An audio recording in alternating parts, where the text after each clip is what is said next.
신항로 개척 이후에 어떤 일들이 벌어졌었나요? 신항로 개척. 여러분 르네상스가 몇 세기지? 여기는 세기 약간 중요한데 몇 세기에서 몇 세기였죠?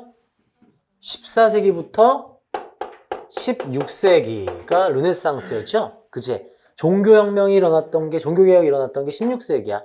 르네상스. 14세기면 몇 년 되냐? 1300년. 아, 고마워. 맞았어요. 알겠지, 그치? 1300년대부터 1500년대 있었던 게 이제 르네상스가 되겠고, 이때 르네상스 16세기부터는 이제 또 뭐가 일어나요? 신항로 개척으로 이어졌죠? 신항로 개척.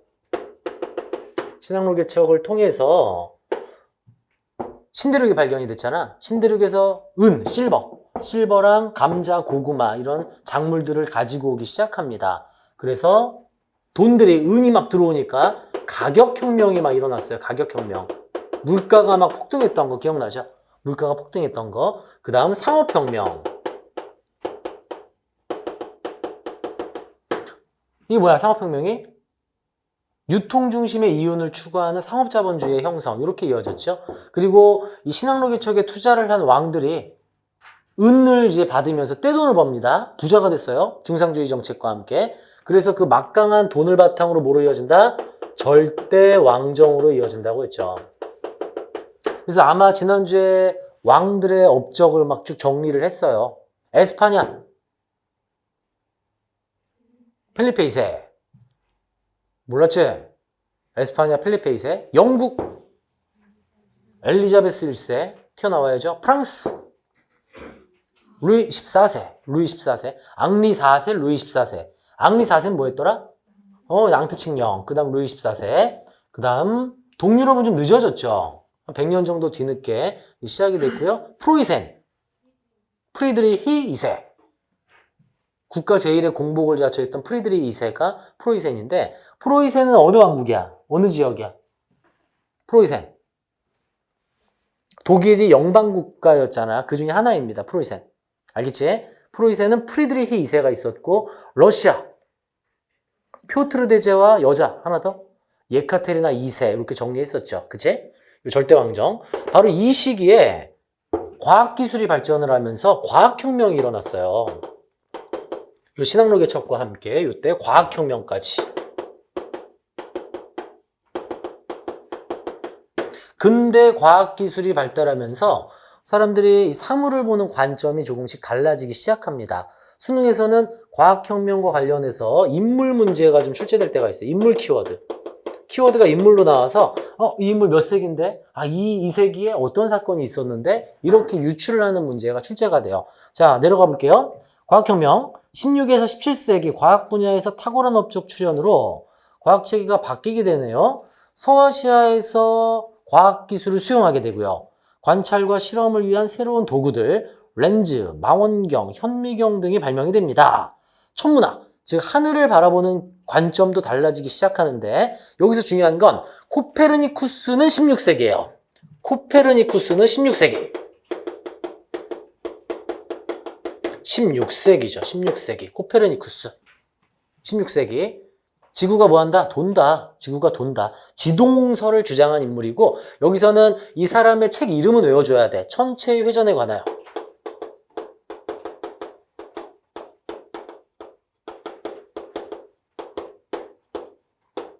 천체의 회전에 관해요. 우리 조선에도 있었죠. 장영실. 장영실이 있었잖아. 우리도. 장영실. 유럽에는 코페르니쿠스의 천체의 회전에 관해 16세기가 되겠고요. 그 밑에 나오는 인물들은 대부분 다 17세기 인물들입니다. 코페르니쿠스만 16세기고 밑에는 다 보다 17세기. 코페르니쿠스 뒤에 나온 케플러는 타원운동.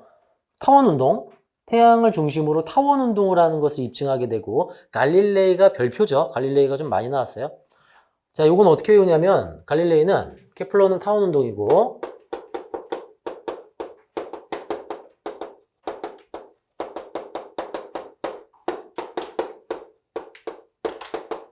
망원경을 발명합니다. 망원경. 선생님이랑 세계사 수업한 친구들은 다 알겠지만 망원경을 어떻게 해요? 망원경 색깔이 갈색이야. 갈색 망원경으로 외워두시면 돼요. 갈색 망원경. 그럼 바로 그냥 망원경 보자마자 갈릴레이가 떠올라요. 갈색 망원경, 알겠지? 망원경을 발명해서 망원경을 통해 지동설을 입증하게 되었죠. 근데 죽기 전에 그래도 지구는 돈다. 이런 또 유명한 명언을 남긴 인물이 갈릴레이가 되겠습니다. 그 다음 같은 시대에 뉴턴이 있었어요, 뉴턴. 갈릴레이와 뉴턴. 뉴턴의 경우에는 기계론적 우주관, 그 다음에 만율력의 법칙, 중력을 발명한 인물이죠. 만율력의 법칙. 기계론적 우주관과 만율력의 법칙, 17세기의 뉴턴이 되겠습니다. 만율력의 법칙. 즉, 이 지동설을 종합한 인물이라고도 할 수 있겠어요. 코페르니쿠스는 16세기, 나머지는 17세기 인물들이 되겠습니다. 자, 밑에 의학에서 베살리우스하고 합의. 베살리우스는 어떻게 해라? 배를 막 갈른다. 배를 갈러. 해부학. 해부학하면 베살리우스. 합의는 혈액순환. 레이우엔 훅과 로버트 훅. 이들은 박테리아와 세포를 발견한 인물이고, 밑에 한 명 더 쓰세요. 제너라는 인물이 있어요. 제너라는 인물이 종두법을 연구합니다. 종두법이라는 것은 천연두 예방이야. 천연두 예방. 너희들 어린 시절에 저기 주사 맞잖아. 불주사라고 하면 너무 옛날인가? 어디 맞지? 팔이 안 맞나? 엉덩이에 맞나? 어디 맞냐 요새? 다 자국 없어? 너 있지? 너 좀 늙어서 안 돼. 너 있냐? 너 여기 팔 없어? 너 어디 있어? 안 맞았어? 한국 사람이 아니야? 아, 그래요. 그런 것도 있구나, 요새는. 아무튼 옛날에는 이 팔에 맞는 주사, 이게 천연두 예방 주사야. 이게 이 시기부터 연구가 되기 시작하는 거예요. 제너의 종두법. 이게 호환마방보다 더 무서운 병이라고 했죠. 천연두 걸리면 이제 거의 다 사망했으니까. 알겠죠? 종두법, 이게 천연두 예방법이 되겠습니다. 자, 이번에는 이제 과학혁명을 넘어서 근대 사상으로 한번 가볼게요. 근대 사상. 지금 시대는 뭐야? 절대왕정이에요, 절대왕정. 자, 근대 사상에 등장할 수 있는 배경을 한번 떠올려보자. 이것 때문이잖아, 신앙로개척. 신앙로개척으로 왕권도 강해졌지만 누가 돈을 많이 벌기 시작했어요? 상공업자들이 돈을 많이 벌었잖아. 상공업자의 의식이 성장을 하는 거야. 상공업자들이. 그러니까 근대 철학 공부하자. 계몽주의 사상으로 이어지기 시작하는 거예요. 사물을 바라보는 관점이라든가 이 사회를 구성하는 요소들, 계몽주의가 등장하면서 조금씩 바뀌고 이 근대 사상이 뒤에 나오는 시민혁명에 영향을 주게 되는 거야. 근대 사상. 알겠지? 먼저 누구 나와? 경험론. 누구? 베이컨. 여러분 베이컨 맛있나요? 좋아해? 너 베이컨 좋아해? 혁준이 베이컨 좋아해? 왜 좋아해? 먹어봐서 알잖아. 경험을 해봤네. 베이컨의 경험론이에요. 먹어봤으니 알잖아. 이렇게 봐봐. 관찰 결과에 출발하여 결론을 노출하는 뭐다? 경험론. 귀납법을 제시한 게 이제 베이컨입니다. 자, 그 다음 이제 합리론. 다 17세기들이에요. 경험론의 베이컨도 17세기, 합리론의 데카르트도 17세기야. 어서 오시오. 자, 근현대사라서 지금 와도 돼. 교재는 127페이지 펼쳐주시고 128페이지. 자, 베이컨 17세기 경험론. 먹어봐서 맛있는 걸 알고 있다. 17세기. 그 다음 데카르트 17세기. 데카르트 하면 나는 생각한다. 그러므로 나는 존재한다. 이런 유명한 명언을 남긴 인물이죠. 나는 생각한다. 그러므로 나는 존재한다. 우리 고2 1학년 때 배웠지롱. 행복에서 배웠어요.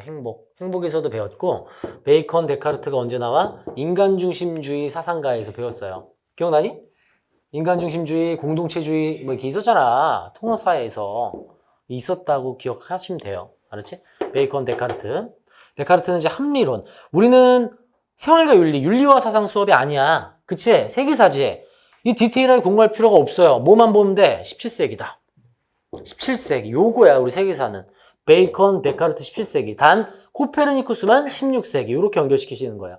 대부분이 17세기 인물들이고 18세기 인물도 한 명 또 강조를 할 거야, 내가. 알겠지? 16세기는 코페르니쿠스. 대다수의 이 과학혁명과 근대사상가들은 17세기, 18세기에 한 명이 더 등장할 거예요. 알겠지? 다 17세기라는 거. 다음 관념론의 칸트. 칸트는 뭐 너무 중요하죠. 생활과 윤리의 아주 단골이죠. 칸트. 의무론, 뭐 정언명령 이런 얘기하는 게 칸트입니다. 칸트. 굉장히 중요한 인물이에요. 칸트는. 세계사적인 측면에서 이 근대 사상을 정말 집약한 인물이기도 합니다. 칸트. 자, 사회계약설이 등장을 했어요. 이 근대 철학으로 인해서 사회계약설은 국가가 만들어지기 위해서는 모두의 계약이 있어야 한다는 뜻입니다. 사회구성원의 계약을 통해 국가가 성립되었다라는 주장으로서 만약 국가가 계약을 파기할 경우에는 그 국가를 해체하고 새로운 국가를 만들겠다는 논리야. 사회계약설이. 알겠죠? 사회계약설이 뭐다? 국가가 국민들, 시민들의 해를 끼치면 그 계약 파기하고 새로운 국가를 만들겠다. 이게 사회계약설이에요. 대표적인 별표 들어갈게요. 홉스, 로크, 루소. 제일 중요합니다. 홉스, 로크, 루소. 홈로르. 순서야. 홈로르가 순서고요. 홉스, 로크가 17세기. 그럼 루소는 뭐겠어? 18세기. 아, 이 인물은 18세기구나. 루소가 18세기구나. 홉스, 로크, 루소.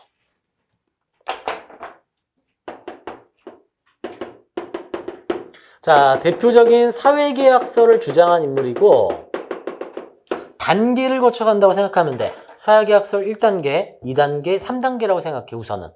개념을 이렇게 잡아보자. 사회계약설은 뭐다? 국민의 이 기본권을 침해하면 이 국가 파괴하겠다 이거지. 완성 단계야 그게. 루소는 그런 개념이야. 국가 없애겠다. 저항하겠다. 여기는 왕은 인정할게. 왕정 옹호야 여기는. 첫 시작이라서 1단계야. 홉스는 뭐다? 왕정 옹호.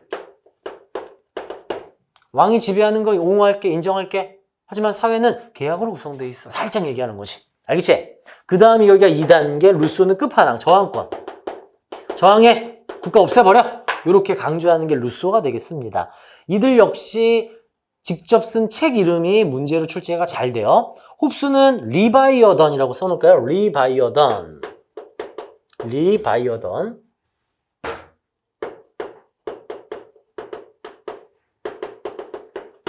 홉스는 리바이어던. 만인에 대한 만인의 투쟁으로 인간의 자연 상태를 파악하고 있고 혼란한 상태를 벗어나기 위해 개인의 권리를 국가에, 즉 왕에게 양도했다는 이야기예요. 절대왕정을 옹호하는 사회계약설입니다. 절대왕정 옹호. 홉스예요. 홉스. 나의 기본권을 유지하기 위해서는 강력한 왕권이 있어야 한다. 강력한 왕 바탕으로 나의 기본권도 존재하는 것이다. 이게 홉스의 사회계약설이야. 알겠지? 강력한 절대왕정을 바탕으로 나의 기본권을 유지하겠다. 홉스. 알겠죠? 그 다음 이제 로크로 가볼까요? 로크의 경우에는 시민정부론이라는 책을 써요. 시민정부론. 루소는 이제 사회계약론으로 이어지고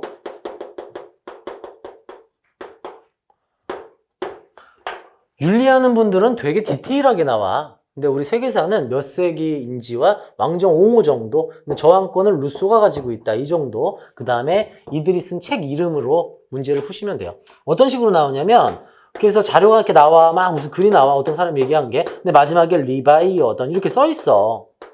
뭔지 알겠지? 이거 보고 이거 홉스 이거 17세기구나. 17세기 무슨 일이 있었지? 이거 찾는 거야. 알겠어요? 요게 세계사 문제 푸는 방식이야. 그러니까 정확히 막 디테일하게 막 홉스의 생애부터 뭘 주장하고 무슨 뭐 철학 이런 개념이 아니야. 우리 세계사는. 그럼 너무 빡세죠. 수능 그러면 세계사는 지금 없어. 윤리를 해야 돼. 윤리를. 알았죠? 로크 다시 들어올게요. 사회계약으로 수립된 정부가 인간의 기본권을 지켜주지 못할 때 정부에 저항할 수 있고 정부를 교체할 수 있다고 주장한다. 이거 별표! 미국과 프랑스 혁명에 영향을 줍니다. 영국이 아니라 미국, 프랑스에 영향 주는 거야. 이거 헷갈리면 안 된다. 영국의 명예혁명은 로크 이전이야. 로크 이전에 이미 혁명이 성공이 됐어. 그러니까 로크는 뭐야? 그래, 과거에 있었던 영국의 명예혁명은 올바르게 잘 된 거야. 이 정도. 그리고 어디에 영향을 준다? 미국과 프랑스 혁명에 영향을 주는 게 로크의 사회계약설이 되겠어요. 그 다음 루스는 뭐다? 사회계약을 통한 일반의지 형성과 인민주권의 원리 제시. 이게 중요한 거야. 인민주권. 이게 뭐죠? 인민주권이 주권재민. 국가의 권력은 국민으로부터 나온다. 이게 명시가 돼 있죠. 알겠죠? 사회계약론을 쓴 게 루소가 되겠습니다. 재밌는 얘기 하나 해볼까요? 인민이란 단어와 국민이란 단어가 있어요. 많이 들어본 단어야. 우리 대한민국은 어떤 단어를 씁니까? 국민이죠. 북한은 뭐가 더 좋은 표현일까요?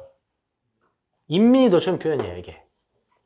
선생님은 종북 세력이 아니야. 사회주의 추종자가 아니야. 인민이라는 게 사람 인자가 먼저 있죠. 이게 피플이에요. 피플. 여기에서 얘기하는 사람을 강조하는 거야. 인민이란 단어는. 국민은 나라 국자잖아. 국가를 우선하는 거야, 이거. 알겠니? 우리가 대한민국 정부가 수립되고 나서 이거 하려고 그랬거든? 북한이 먼저 채택한 거야. 그래서 이거 한 거야. 그 다음 뭐야, 우리? 나라를 위해서 우리가 희생해야 합니다. 1950년대, 60년대 노동 막 시장 열악하고 참아야 된다. 이게 이거야. 이해되니? 사실은 이게 더 좋은 단어다. For the people, of the people 들어봤죠? 링컨의 연설. 이 인민이란 단어예요, 원래가. 인민. 이게 좋은 거죠. 나중에 통일이 되면 단어가 또 이걸로 바뀔 수도 있겠죠, 우리도. 인민으로. 야, 근데 좀 냄새가 좀, 사회주의 냄새가 좀 나서 문제인데, 이게 좀 우리가 이 고정관념이라는 거고, 이게 원래 더 좋은 표현이라는 거죠. 알겠죠? 인민, 국민보다. 근데 어르신들은, 아, 국민, 나라가 있어야, 사람이 있지? 이렇게 말씀하시는 거고, 최근에는 우리 기본권을 강조하고 있잖아. 학생들의 기본권도 그렇고, 이걸 좀 더 우리가 추진하는 부분이 있어요. 참고로 알아두십시오. 인민주권이라는 표현이 나왔길래. 자, 이 사회계약서를 바탕으로 드디어 상공업자들에게, 야, 니네 돈 많잖아. 공부도 좀 해. 계몽사상으로 이어지게 돼요. 사회계약설이 계몽사상으로 이어진다. 공부하자. 깨우치자. 여러분, 공부는 언제 하는 건 줄 알아? 여유 있을 때 하는 거야. 삶이 빡빡하고 힘들고 돈 없고 이러면 돈 벌기 바쁘잖아. 공부는 언제 한다? 여유 있을 때. 문화생활 즐기는 거 언제? 여유 있을 때. 교육도 여유 있을 때야, 원래는. 지금은 국가라는 체제가 교육의 권리, 국민의 교육권을 인정해주기 위해서 뭐 지원을 이렇게 아낌없이 해주니까 국민들의 교육이 굉장히 높지만 과거에는 돈 많은 사람들이 공부하는 거예요. 교육이라는 건. 그지? 일을 안 하고 공부하는 거니까 얘네들이야, 바로. 돈 많은 상공업자들. 얘네들이 여유가 생기는 거지. 돈이 많아서. 상공업자들이 공부를 하면서 계몽사상의 영향을 받기 시작하는 거야. 이상한데?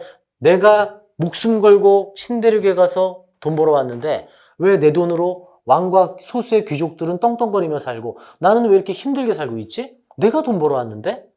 이거 뭔가 이상한데, 이 체제가? 이런 발상의 전환이 조금씩 이루어지기 시작하는 거예요. 이게 굉장히 어려운 거야, 이게. 이게 우리는 미래를 살고 있으니까 그냥 글로써 공부하니까 뭐 왜 이렇게 어려운 거지? 이런 생각할 수 있을 텐데 봐봐라. 너 나한테 반말해봐.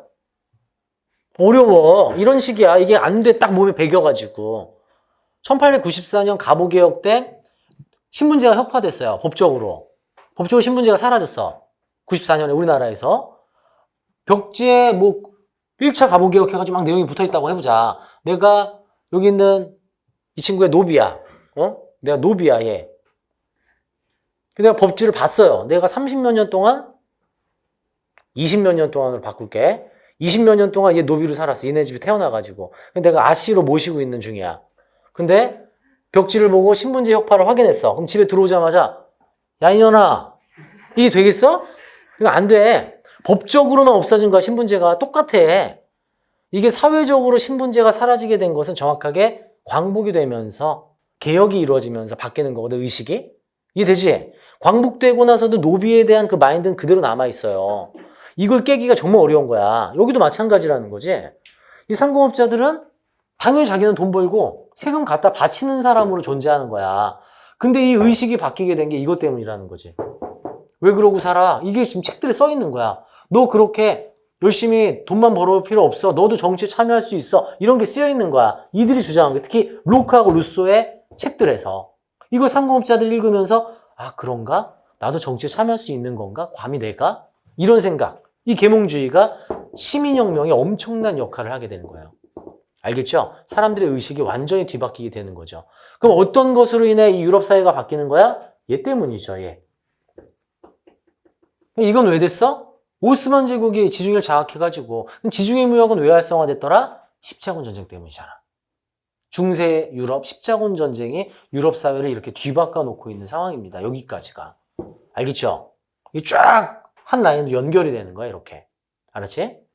홉스, 로크, 루소, 특히 로크하고 루소가 유럽의 시민혁명에 지대한 공헌을 했다라는 것, 그 다음 상공업자들이 계몽사상을 통해서 공부를 하고 의식의 변화를 추구하기 시작했다라는 거, 이게 중요하겠습니다. 자, 계몽사상 다시 갑니다. 인간의 이성으로 낡은 관습과 미신을 타파함으로써 사회가 진보, 즉 발전한다고 믿는 사상입니다. 진보.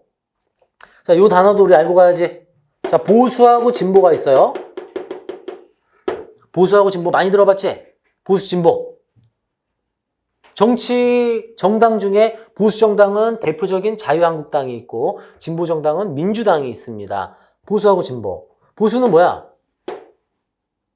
지킬 보, 지킬 수야. 지킨다라는 거야. 현재 체제 유지, 안정을 추구하는 거고, 진보는 발전을 하고 바꿔나가야 한다. 개혁을 주장하는 게 진보 개념이야. 알겠지? 둘은 반대 개념이 아니라 다른 개념이에요. 이 진보의 반대는 퇴보야. 이 퇴보가 아니고 지키는 개념인 거지. 알겠죠? 지킬 보, 지킬 수, 보수. 그래서 권력을 갖고 있는 기득권층은 보수 세력이 많아. 자기 권력을 놓치고 싶지가 않거든. 이해되니?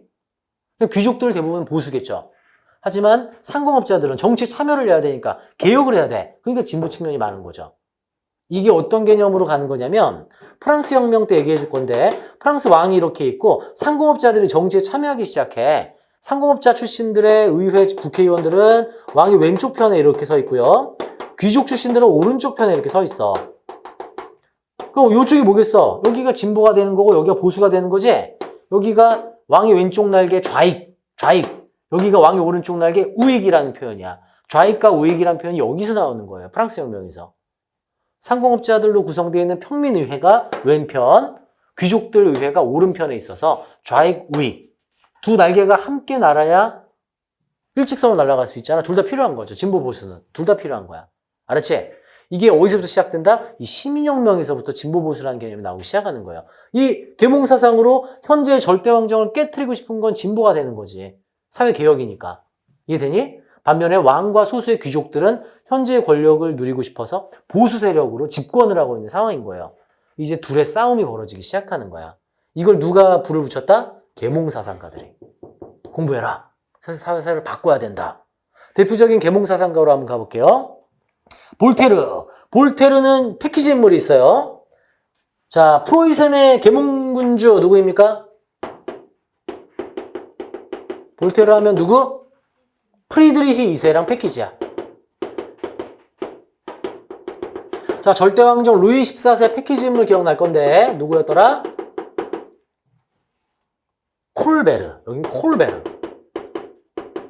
여기는 중상주의 정책을 옹호한 콜베르와 루이 14세가 패키지고요. 볼테르 하면 프리드리히 2세하고 패키지예요. 항상 묶여져. 항상. 알겠지? 볼테르 옆에 프리드리히 2세 한번 써주시고 그 다음 몽테스큐에. 자, 볼테르부터 디드로 달랑베르까지는 모두 18세기입니다. 여기까지가 17, 18이고 계몽사상 다 18세기야. 이렇게 간다. 18세기. 볼테르가 프리드리히 2세, 몽테스큐의 법의 정신. 이 인물이 이제 법을 통해서 나라를 운영해야 된다. 이걸 주장한 인물이에요. 법의 정신. 이게 뭐야? 왕의 명령으로 나라를 운영하는 것이 아니라 국민들의 대표, 국회의원들이 만든 법을 통해 나라를 운영해야 한다. 법치주의를 주장하기 시작하는 거예요. 법치주의. 법. 몽테스큐의 법의 정신. 모두 18세기야. 루소 18세기라 그랬잖아, 내가 아까. 신문, 아까 뭐 썼어? 루소가. 사회계약론이라는 책을 썼잖아. 사회계약론. 루소 18세기. 인민의 일반 의지에 따른 정부 수립 주장. 그 다음 디드로하고 달랑베르는 계몽사상 중에서도 전체의 지식을 함양해야 된다는 뜻으로 백과전서파 인물들입니다. 백과전서파. 디드로, 달랑베르. 얘네들은 뭐다? 백과전서파. 백과전서를 편찬하여 정보를 집대성한 인물이라서 책의 모든 내용을 써놓은 거야. 이걸 읽기만 해도 깨우칠 수가 있죠? 계몽사상을 전파하는데 큰 역할을 하게 되었습니다. 내신은 좀 디테일하게 우리 수능은 뭐다? 몇 세기에 누가 있었다. 이 정도 잡으시면 돼요. 몇 세기에 누가 있었다. 이 계몽사상은 당연히 절대왕정을 깨트리고 시민들이 정치에 참여하는 시민혁명에 큰 역할을 하게 되었고요. 경제 역시 이 시기 18세기에 아주 큰 사상이 등장하죠. 보이지 않는 선. 인디비주얼 핸드, 애덤 스미스의 자유방임주의가 등장하는 시기가 되겠습니다. 자유방임주의. 이 애덤 스미스의 자유방임주의가 있죠. 얘는 이제 상공업 중심인데, 애덤 스미스는 한 번쯤은 들어봤잖아. 고2, 고3이면 한 번쯤은, 두 번, 세 번은 들어본 인물이야. 자유방임주의.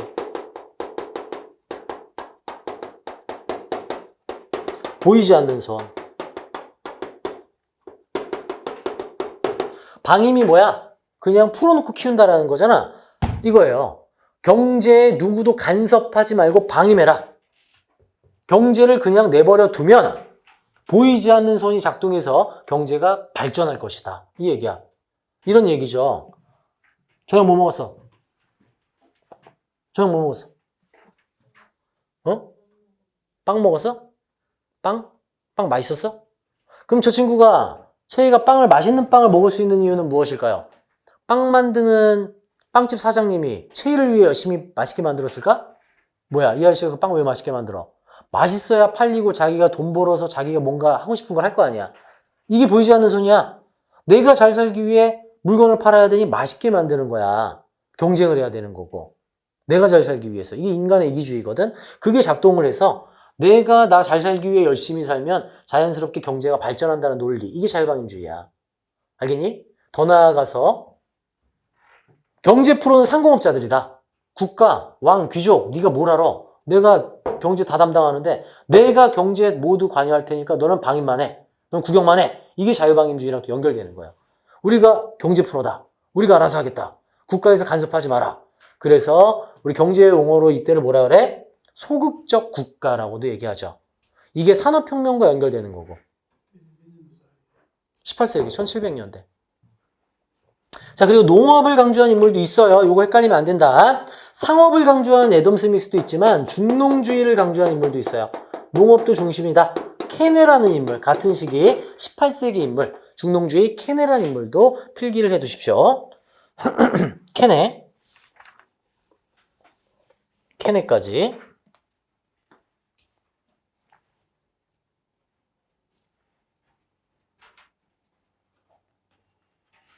자, 넘어가면 이제 이 시기, 근대 이 18세기의 문화 파트가 나옵니다.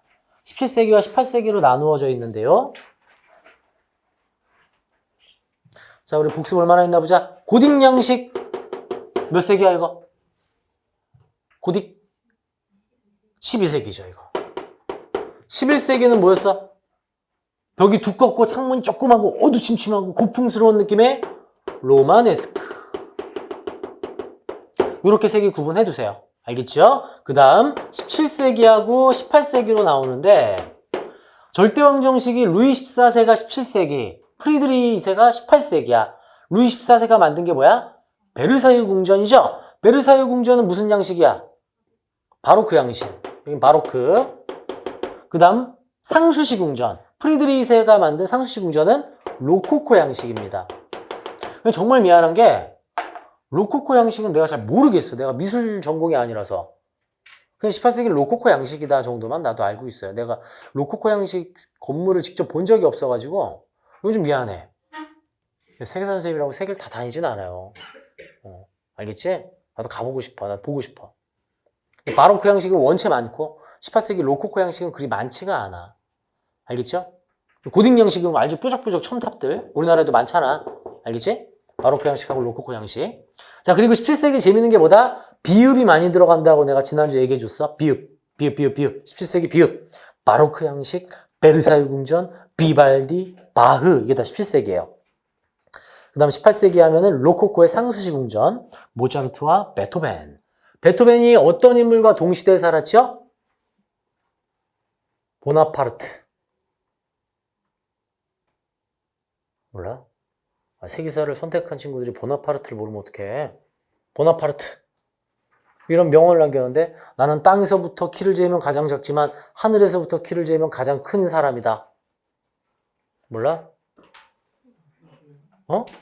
나폴레옹이죠. 나폴레옹이야, 나폴레옹. 150대야, 키가. 하늘에서 재면 자기가 제일 크대잖아, 그래서. 발상의 전환이죠. 나폴레옹. 나폴레옹하고 베토벤이 같은 시대 인물이야. 그 얘기는 뭘까? 18세기에는 나폴레옹이 등장하고 있네. 프랑스에서 뭔가 큰 사건들이 또 일어나겠구나. 이게 이제 근대, 근현대사 파트, 유럽의 변화로 이어지게 되겠습니다. 문학은 참고로만 알아두세요. 뭐 다 이걸 외울 필요까지는 없어요. 17세기는 바로크의 베르사유 궁전, 18세기가 로코코의 상수시 궁전까지 정리하시면 되겠고요. 자, 이제 드디어 본 게임으로 들어갑니다. 여기 좀 빡세요. 영국, 미국, 프랑스 혁명 순으로 들어갑니다. 여러분 로마 기억나시나요? 13단계인가 14단계까지 정리해 준 거? 로마?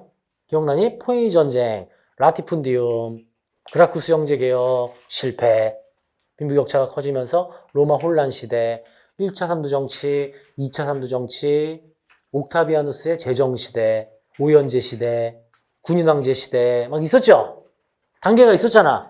영국도 5단계, 6단계가 있고요. 미국도 있고 프랑스도 있는데 프랑스는 11단계로 구성되어 있어요. 조금 빡세요. 그리고 수능에서 프랑스 혁명 디테일하게 나와요. 순서를 알아야 돼. 무조건. 내신은 프랑스 혁명이면은 2학기 중간 기말입니다. 그죠? 기말이었나? 아, 묵동은 예외가 있어요. 누적이라서 모르겠고.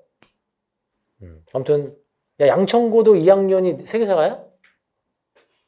왜 이제 왔어? 2학기 거를 짜시게. 자, 영국혁명으로 가볼까요? 여러분, 혁명하고, 이거는 개념 단어, 혁명, 정변, 쿠데타. 다 들어봤지? 무슨 차이가 있을까? 뭐, 쿠데타는 뭐야? 프랑스어야. 군사반란이에요, 군사반란. 쿠데타. 프랑스어, 쿠데타. 정변. 내부 반란, 실패할 때. 혁명은 성공. 성공하면 혁명이야. 실패하면 정변. 또는 봉기. 봉기는 뭐지? 먹고 살기가 힘들어서 살기 위해 일으킨 난을 봉기라고 하는 거야. 농민봉기. 알겠죠? 요거 살기 위해 일으킨 거. 요거는 정치적인 반란, 갑신정변 이런 것들. 또 5.16. 5.16은 뭐야? 당시 군인 박정희 소장이 일으킨 쿠데타. 군사정변이었는데 성공했잖아. 그래서 보수 세력에서는 5.16 군사혁명 이렇게 표현하고 최근 교과서에는 군사정변이라 나오죠. 왜? 이건 헌법에 위배되는 일이었으니까. 군인들의 반란이었으니까. 알겠죠? 근데 역사에서는 성공할 경우에 혁명이란 표현을 많이 쓰고요. 영국의 명예혁명, 미국 독립혁명, 프랑스 혁명. 혁명이 뭐야? 모두가 성공한 거야. 시민혁명에. 그 성공 과정으로 들어가는 겁니다. 이제. 알겠죠? 근데 잠깐만, 잉글랜드인데 왜 영국이라고 부르냐? 잉글랜드인데? 우리는 해외의 다른 나라 이름들을 중국을 통해 받아들였고 중국에 한자로 잉자가 없어요. 비슷한 거, 소리가 비슷한 단어를 붙인 게 영국이야. 재밌죠? 왜 미국일까 그러면? 아메리카에서 이거를 한자로 쓰면 아미리국이라고 썼거든? 아미리국, 그 중에 이 미자를 갖고 와가지고 쌀미자를 처음에 썼어. 쌀미자. 근데 우리는 6.25 전쟁 때 엄청난 도움을 받으면서 아름다울 미자로 바꿔준 거예요. 미국은 이제 아메리카의 매자에서 미로 바뀌어졌다라는 거죠. 재밌죠? 이런 거 안 나와요. 이런 거 안 나와.